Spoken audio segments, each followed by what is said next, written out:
अशा तऱ्हेने सगळं आवडलेलं आहे. आपलं हेल्मेट आणि आपली बॅग घेऊन आता आपण निघालो साईडवर. एक 2 साईड विजिट करून जायचं आहे. तिथनं आपल्याला दुसऱ्या साईडवर इथं मडपंप येणार आहे. चला तर मग इथं जाऊया आता.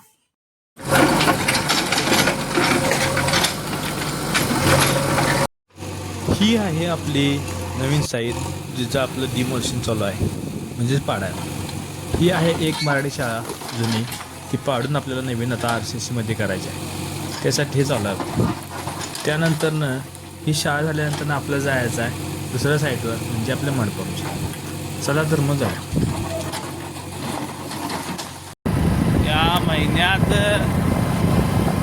थंड नाही तर पाऊस बी लागून गेला. वातावरण आपल्याला नाही बघा. आता निघाले आपल्या एका नवीन साईडवर जिथं आता चालू आहे खड्डे काढायला. पाणी लागले म्हणून बघूया त्याला पाणी केवढं लागले.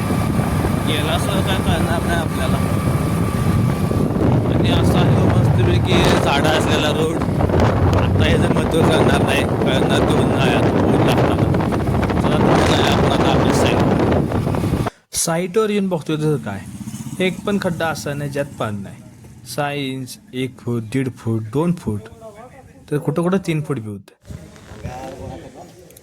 आलाय आपला मडपंप घेऊन. जरा फिरून बघ, तुला काय वाटते पाणी कुठं कुठं काय काय आहे. नाश्ता द्यायला लागतो. नाश्ता दे.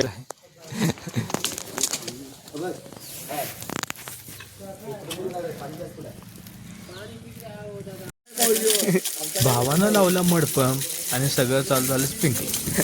एक बी अशी पाईप नाही ह्याच्याकडे की व्यवस्थित. सगळीकडे फवारा, विशेष नाही. 2 मिनिटात खल्लास पाणी. इकडे मालक पुढच्या खड्ड्यात नवीन पाईप जोडली व्यवस्थित आणि चालू करूया, कारण थोडं बी पाणी जास्त होतं.